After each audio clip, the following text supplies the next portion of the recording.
Hello बच्चों। आज हम फिर करेंगे विभिन्न माध्यमों के लिए लेखन। विभिन्न माध्यमों के लिए लेखन में हमने पहली वीडियो में किया था समाचार पत्र और रेडियो के लिए लेखन। जैसा कि आप पहली वीडियो में पढ़ चुके हो, जान चुके हो, समझ चुके हो कि समाचार पत्र और रेडियो के लिए लेखन में समाचार पत्र की खूबियाँ, प्रिंट माध्यम की खूबियाँ, रेडियो की खूबियाँ और खामियाँ। ठीक है, आज हम करेंगे टेलीविजन यानी सिनेमा की खूबियां और खामियां। क्योंकि हमने पहली वीडियो में जाना कि विभिन्न माध्यमों के लिए लेखन में संचार, जनसंचार और जनसंचार के माध्यम क्या होते हैं, और वो माध्यम पढ़ते पढ़ते हम समझे कि इन माध्यमों की कुछ खूबियां होती हैं और कुछ खामियां होती हैं। तो दो माध्यम हम कर चुके हैं। तीसरा माध्यम सिनेमा अर्थात टेलीविजन की खूबियां और खामियां।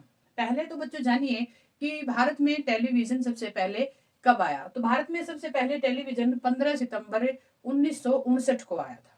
पहली बार टेलीविजन का प्रसारण 2 सेट लगाए गए थे और 200 व्यक्तियों को दिखाया गया था। ये एक शिक्षात्मक, शिक्षाप्रद एक कार्यक्रम का प्रसारण था जिसमें टेलीविजन का प्रयोग सबसे पहले किया गया था। अब जब टेलीविजन का प्रयोग होने लगा, धीरे धीरे ये प्रचलन में आने लगा, तो टेलीविजन की क्या खूबियां होती हैं और क्या खामियां होती हैं। देखो, टेलीविजन में से हम जो भी सूचनाएं, चाहे वो कहीं की घटना हो, कहीं की भी सूचना हो, मौसम की जानकारी हो, कुछ भी प्राप्त करना हो तो टेलीविजन के माध्यम से हम घर बैठे प्राप्त कर सकते हैं। टेलीविजन से हम कोई भी शिक्षाप्रद, कोई भी ऐसा कार्यक्रम देख सकते हैं जिससे हमें शिक्षा मिले, प्रोत्साहन मिले। टेलीविजन से हमें बहुत सारी खूबियां भी हैं जो हमें फायदे पहुंचाती हैं, और बहुत सी खामियां यानी कि कमियां भी हैं जो हमें नुकसान देती हैं।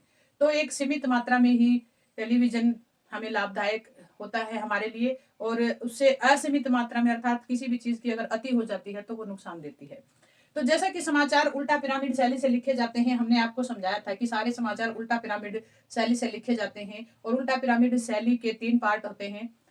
इंट्रो, जिसको हम मुखड़ा भी कहते हैं, फिर बॉडी, और फिर उसके बाद होता है हमारा समापन। अब इसी विधि से हम जब समाचार लिखते लिखते जब हम तीसरे माध्यम की तरफ बढ़ेंगे, तो तीसरा माध्यम है हमारा टेलीविजन। तो टेलीविजन क्या है बेटा, जानिए कि इसकी खूबियां क्या होती हैं। कि टेलीविजन हम कोई भी विदेशों के समाचार हो या अपनी एक जगह से दूसरी जगह का कोई भी समाचार हमें प्राप्त करना हो, तो टेलीविजन के माध्यम से मौसम की जानकारी हो या कोई भी महत्वपूर्ण घटनाएं हो, कोई भी महत्वपूर्ण सूचनाएं हो, वो टेलीविजन के माध्यम से हम घर बैठे प्राप्त कर सकते हैं। ठीक है, फिर यह एक मनोरंजन का अति उत्तम साधन है। यानी कि घर बैठे बैठे अगर हम बोर हो रहे हैं या हमारी कुछ ऐसी स्थिति है कि हम घर नहीं से बाहर नहीं निकल सकते, तो हम अपना मनोरंजन घर बैठे बैठे कर सकते हैं टेलीविजन के माध्यम से। टेलीविजन के माध्यम से हम कोई शिक्षा प्रद कार्यक्रम, कोई ज्ञान वृद्धि का कार्यक्रम, सूचनाओं का इधर से उधर आदान प्रदान जो बहुत बड़ी संख्या में लोगों तक पहुंचाया जाए, ये एक बहुत अच्छा उपयोगी उपकरण सिद्ध होता है। और सबसे मुख्य कारण है इसका, जब भी यह टेलीविजन प्रयोग में लाया गया, इसमें जागरूकता फैलाने के लिए, कि लोगों को जागरूक करने के लिए, क्योंकि सबसे पहला कार्यक्रम ही जागरूकता के लिए किया गया था। तो ये थी हमारी खूबियां। और भी खूबियां हो सकती हैं, लेकिन मुख्य मुख्य मैंने आपके साथ डिस्कस की है, इसको आप बढ़ा करके थोड़ा सा और लिख सकते हो। फिर है खामियां। टेलीविजन की खामियां क्या होती हैं। खामियां यानी कि कमियां।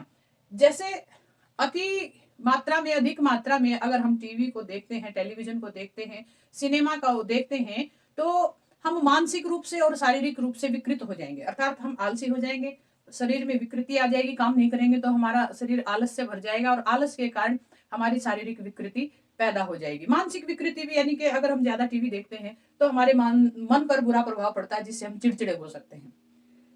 फिर है इसमें कार्य उत्पादकता में कमी आती है। मतलब कार्य उत्पादकता में कमी आने का मतलब क्या, उतनी प्रोडक्टिविटी नहीं रहती, क्योंकि हमारा टाइम वहां पर ज्यादा खर्च होता है जहां हम नहीं होना चाहिए, अति नहीं होनी चाहिए, सिर्फ हमें सीमित मात्रा में ही देखना चाहिए। यानी कि जो हम कार्य जितनी प्रोडक्टिविटी से कर सकते थे, जितने जितना हम उस कार्य को अच्छा सा समय दे करके अच्छी रचनात्मक तरीके से हम कर सकते थे, दूरदर्शन के कारण हम वह समय वहां देंगे और हमारा मानसिक रूप से उस कार्य को करने में सक्षम नहीं हो पाएगा। फिर है समय और स्वास्थ्य संबंधी। समय जैसे हम ज्यादा समय वहां पर लगाएंगे तो सीधी सी बात है कि हमारा समय भी वहां पर खर्च होगा, जिससे हमारे समय और समय का प्रबंधन, टाइम मैनेजमेंट गड़बड़ा जाएगा। कार्य करने की क्षमता गड़बड़ाएंगे तो फिर हमारे काम भी डिले होते जाएंगे। और स्वास्थ्य संबंधी, यानी कि खास करके आंखों पर ज्यादा प्रभाव पड़ता है। तो स्वास्थ्य, आंखों का भी स्वास्थ्य खराब होता है। तो ध्यान देना है कि हमें कि जो भी ये माध्यम है, इन माध्यमों का हम सही से उपयोग करें और अपने जीवन में इसको उतारें। यानी कि देखो, जो भी हम सीबीएसई ने हमारे जीवन में जो हमारे पाठ्यक्रम में जितने भी लेसन लगाए हैं, उनका कोई ना कोई उद्देश्य है। उद्देश्य जरूर है, हमें पढ़ाने के लिए, हमें समझाने के लिए। तो उस उद्देश्य को ध्यान से समझिए और पढ़िए और उस तरीके से अपने प्रश्न को का उत्तर देने की कोशिश कीजिए। अगर यह कम मार्क्स में पूछा जाता है तो आप इसको छोटा लिख सकते हैं, और नहीं तो इसको बढ़ा करके भी आप लिख सकते हैं। टेलीविजन की खूबियां और खामियां जानने के बाद हम जानते हैं कि टेलीविजन में जो भी सूचनाएं, खबर, समाचार हम तक पहुंचते हैं, वो कितने चरणों में होकर के हम तक पहुंचते हैं। तो जानते हैं वो कितने चरणों में होकर के पहुंचते हैं कि टेलीविजन की सूचनाओं या समाचार के चरण कितने भागों में होकर के हमें हमारे पास आते हैं। तो ये 7 चरण होते हैं। सबसे पहला है फ्लैश या ब्रेकिंग न्यूज, दूसरा है ड्राई एंकर, तीसरा है फोन इन, चौथा है विजुअल एंकर, पांचवा है एंकर बाइट, छठा है लाइव और सातवां है एंकर पैकेज। यानी कि ये 7 चरणों में होकर के कोई खबर, कोई सूचना, कोई न्यूज हम तक पहुंचती है। तो फ्लैश या ब्रेकिंग न्यूज क्या होता है?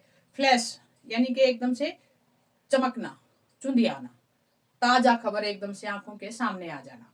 ब्रेकिंग न्यूज एकदम से ताजा खबर, यानी कि कम से कम शब्दों में कोई घटना कहीं पर भी घटित हुई और सबसे पहले उस सूचना को देना फ्लैश या ब्रेकिंग न्यूज कहलाती है। ठीक है। फिर है ड्राई एंकर। ड्राई एंकर क्या होता है? कोई भी घटना घटित हुई, कहीं भी घटित हुई, और वह घटना बिना किसी दृश्यों के एंकर सिर्फ अपने शब्दों के माध्यम से दर्शकों तक पहुंचाता है, उसको बोलते हैं ड्राई एंकर। ड्राई मतलब सूखा, एंकर अर्थात उसके पास कोई दृश्य, कोई तस्वीर नहीं है, सिर्फ उसके पास सूचना आई और वो सूचना उन्होंने हम तक डिलीवर की है। ठीक है। फिर है फोन इन। फोन इन, देखो, फोन के माध्यम से क्या होगा कि जब भी कोई एंकर किसी भी घटना स्थल पर, उस एंकर के साथ उसका एक रिपोर्टर होता है और उसको फोन के साथ वह बात करता है, और घटना स्थल पर मौजूद जो रिपोर्टर फोन पर उन घटना का ब्यौरा या सूचना देना फोन इन कहलाता है। यानी कि कोई भी रिपोर्टर जब घटना स्थल पर होता है और वहां के न्यूज एंकर्स के साथ फोन के माध्यम से बात करके वहां का विवरण देता है, उस घटना की सूचना देता है, उसे बोलते हैं फोन इन, फोन के माध्यम से। एंकर विजुअल क्या होता है? एंकर विजुअल यानी कि कुछ उसके पास दृश्य होते हैं, उस एंकर के पास दृश्य, घटनास्थल जहां भी घटना कोई घटी है और घटनास्थल के कोई दृश्य या कोई तस्वीरें उसको प्राप्त हो जाती हैं, और वह सूचना, वह समाचार, वह तथ्य, वह दृश्यों के माध्यम से हमें बताता है, तस्वीरों के माध्यम से हमें समझाता है, वह होता है एंकर विजुअल। फिर है एंकर बाइट। एंकर बाइट क्या होता है बच्चों? घटना स्थल पर विद्यमान जितने भी लोग होते हैं, वहां पर विद्यमान जो रिपोर्टर होता है, एंकर वहां से उन लोगों की बातें हम तक पहुंचाता है। अर्थात घटना स्थल पर विद्यमान लोगों ने उस घटना को देखा है, वो उधर थे, विद्यमान थे, प्रमाणिकता को पुष्ट करते हैं। यानी कि ये न्यूज कैसे घटित हुई, किस तरीके से हुई, उस न्यूज की पुष्टि करते हैं पक्के तरीके से कि ये न्यूज पक्की है, झूठी नहीं है। तो वहां जाकर के बात करना एंकर बाइट कहलाता है। ठीक है। घटना स्थल पर विद्यमान मौजूद जो लोगों के साथ है, उस सूचना का पुष्टिकरण करना, उसकी सत्यता पर मोहर लगा देना कि ये सच है, पुष्टिकरण पूरी तरह से कर देना, प्रमाणित कर देना। ठीक है। फिर है लाइव। लाइव बच्चों, आपने भी देखा होगा कि लाइव मैच चलते हैं, लाइव प्रोग्राम कोई चल रहा है, उसका सीधा प्रसारण हम देख रहे हैं। लाइव का हिंदी अर्थ होता है सीधा प्रसारण। यानी कि किसी भी घटना का, किसी भी कोई मैच हो, कोई भी सूचना ऐसी हो जिसका हम सीधा प्रसारण, जहां वो घटना घट रही है, जो मैच हो रहा है, जो भी प्रोग्राम चल रहा है, कोई भी कार्यक्रम हो, कोई रंगमंच का हो, कोई सिने स्टार का हो, किसी भी तरीके का हो, कोई सामाजिक हो, किसी नेता की कोई स्पीच हो, यो सब एकदम से सीधा प्रसारण, वही कैमरामैन भी मौजूद होते हैं और सीधा हम तक पहुंचाते हैं, वो सीधा प्रसारण कहलाता है, अर्थात लाइव कहलाती है। Anchor package. एंकर पैकेज यानी कि देखो, उस एंकर के पास पूरा पैकेज होता है, उसके पास घटना कब घटी, कैसे घटी, क्यों घटी, 6 ककारों वाला उत्तर भी होता है, और उसके पास दृश्य भी होते हैं, उसके पास तस्वीरें भी होती हैं, उसके पास एंकर बाइट भी होती है, वहां पर विद्यमान लोगों से सत्यता की प्रामाणिकता भी होती है। तो ये सारे के सारी संपूर्ण घटनाओं को साथ में मिल करके जो एक बार जो हमारे सामने प्रस्तुत करे वो एंकर पैकेज कहलाता है। तो ये थे हमारे टेलीविजन में जो समाचार होते हैं, उन समाचारों की, उन घटनाओं की, उन सूचनाओं के 7 चरण, जिन माध्यमों से हम तक सूचना पहुंचती है। ठीक है, तो उम्मीद करती हूँ आपको समझ में आया होगा। विभिन्न माध्यमों के लिए लेखन में अब हम करने जा रहे हैं इंटरनेट माध्यम, यानी कि इंटरनेट कैसा माध्यम है। इंटरनेट श्रव्य, दृश्य और लिखित माध्यम, यानी कि तीनों तरह से इसमें दृश्य भी मिलते हैं, इसमें सुनने को भी मिलता है, और यह लिखित रूप में भी इसमें सूचनाएं, समाचार, खबर आदि सब कुछ 3 प्रकार से मिलता है। तो अब देखते हैं कि इंटरनेट कब से शुरू हुआ, कैसे पत्रकारिता के क्षेत्र में आया, यानी कि वेब पत्रकारिता। इंटरनेट माने तो वेब पत्रकारिता कब शुरू हुई, तो हमें पढ़ना है। ये क्वेश्चन आ सकता है कि वेब पत्रकारिता क्या है, कब शुरू हुई, भारत में इसकी शुरुआत कैसे हुई, इस तरीके से क्वेश्चन पुट किया जा सकता है। ठीक है, और वेब पत्रकारिता की खूबियां और खामियां क्या हैं, तो हम करेंगे वेब पत्रकारिता यानी कि इंटरनेट से संबंधित सारी की सारी बातें जानेंगे। तो सबसे पहले तो हम जानेंगे कि इंटरनेट का ये 3 दौर चले हैं, और अब जो वर्तमान में चल रहा है यह तीसरा दौर है। इस विश्व में वेब पत्रकारिता के 3 दौर चले हैं। पहला दौर चला था 1982 से 1992 तक। 1982 से 1992 तक पहला दौर वेब पत्रकारिता का चला था। फिर दूसरा दौर शुरू हुआ 1993 से 2001 तक। ध्यान रखना है, 1993 से 2001 तक। तीसरा दौर चला 2002 से अब तक। इस पूरी दुनिया में ये 3 दौर चले हैं। ठीक है, लेकिन भारत में वेब पत्रकारिता शुरू कब हुई, तो भारत में वेब पत्रकारिता 1993 के शुरुआत में मानी जाती है कि 1993 से वेब पत्रकारिता भारत में शुरू हुई। तो 1993 में अगर शुरू हुई तो भारत में तो पहले 1993 में हुई, और अब दूसरा, भारत में तो दूसरा दौर चल रहा है और पूरे विश्व में तीसरा दौर चल रहा है। तो ये नोट करने वाली चीज है, इसको ध्यान रखना कि वेब पत्रकारिता के 3 चरण कौन कौन से हैं, कब कब हुए, और भारत में कौन सा दौर चल रहा है, और पहला दौर कब आया था। ध्यान रखना है आपको कि पहला दौर विश्व में 1982 से 1992 तक, दूसरा 1993 से 2001 तक, और तीसरा दौर 2002 से अब तक, और भारत में शुरू हुई 1993 से। तो भारत में द्वितीय चरण चल रहा है, दूसरा दौर चल रहा है। इंटरनेट जब इस दुनिया में आया, इंटरनेट की पत्रकारिता होने लगी, तब इंटरनेट के माध्यम से बहुत से कार्य बड़ी जल्दी होने लगे, बहुत सी सूचनाएं बड़ी शीघ्रता से प्राप्त होने लगी, शिक्षा जगत में क्रांति आ गई। और शिक्षा जगत में क्रांति आने के कारण कुछ ऐसे दुष्प्रभाव भी हुए, बच्चों को लत लगने लग गई, सूचनाएं हैं इतनी सत्यता पर प्रमाणित नहीं थी, और अगर काम बड़ा जल्दी होने लगा, कार्य क्षमता बढ़ गई। तो इसकी खूबियां और खामियां भी हैं। किसी भी चीज में अगर कोई खूबी है तो उसमें खामी भी अवश्य होती है। तो हम जानते हैं कि इंटरनेट यानी कि वेब पत्रकारिता में क्या क्या खूबियां हैं और क्या खामियां हैं, कौन कौन सी इसमें खूबियां हैं। देखिए, कोई भी सूचना या कोई घटना या कोई समाचार हमें बड़ा शीघ्रता से प्राप्त हो जाता है। अब जो चीज हमें शीघ्रता से प्राप्त हुआ वो तो हमारी खूबी बन गई, लेकिन अगर जो भी हमें घटना प्राप्त हुई, सूचना प्राप्त हुई, समाचार मिला, कोई भी ऐसी हमें तथ्य मिला, तो उसको जल्दी में अगर प्राप्त हुआ है तो उसकी सत्यता इतनी प्रमाणित नहीं होती, यानी कि पुष्टिकरण की कमी होती है, ये इसकी खामी बन जाती है।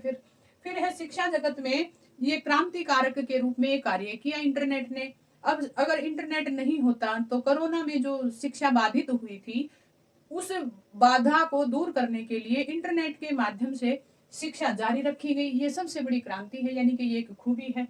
अब उसी शिक्षा को प्राप्त करते वक्त उसी सूचनाओं को, उन तथ्यों को इंटरनेट के माध्यम से हमें प्राप्त हुए, तो फिर बुरी लत भी लग गई। अब लत लगने के कारण भटकाव अधिक होने लगा, इससे छात्र भटक गए। यानी कि अगर हम कोई भी शिक्षा की कोई भी क्लास ले रहे हैं या कोई भी ऐसी कोई साइट देख रहे हैं जिससे हम ज्ञान अर्जित करना चाह रहे हैं, अगर बाई चांस किसी दूसरी साइट पर चले गए और उसकी हमें बुरी लत लग गई, तो फिर इससे हमारा भटकाव बहुत अधिक हो सकता है। यानी कि ये इसकी खूबी होने के साथ साथ ये भटकाव में कमी बदल हो गई।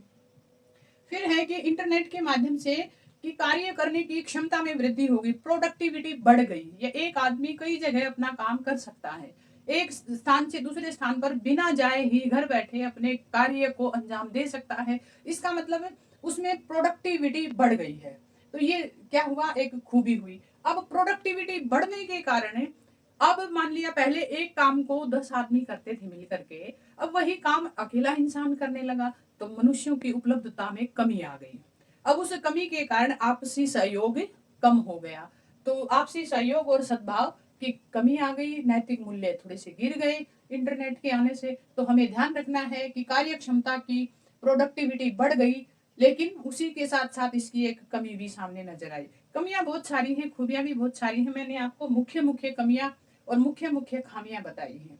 अब इसी के साथ हमारा यह चैप्टर यानी कि पाठ विभिन्न माध्यमों के लिए लेखन है, हमने सारे माध्यम पढ़ लिए हैं, सभी माध्यमों की खूबियां और खामियां जान ली हैं, कौन सा माध्यम कब आया इसके बारे में विस्तृत जानकारी हमने ले ली है। तो मिलते हैं अगली वीडियो में, जिसमें हम समाचार पत्र कैसे लिखे जाते हैं, रेडियो की लेखन शैली कैसी होती है और टेलीविजन में लेखन कैसे किया जाता है, अगली वीडियो में ये सब जानेंगे। धन्यवाद।